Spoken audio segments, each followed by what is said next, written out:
pertanyaan saya adalah, apakah Alista hafal 5 sila yang terkandung dalam Pancasila? Silakan. Terima kasih.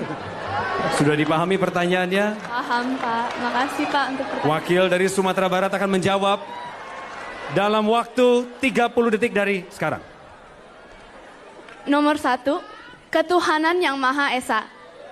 Nomor 2, kemanusiaan yang adil dan beradab. Nomor 3, persatuan Indonesia. Nomor 4, kemasyarakatan yang dipimpin oleh hikmat kebijaksanaan dalam permusyawaratan perwakilan.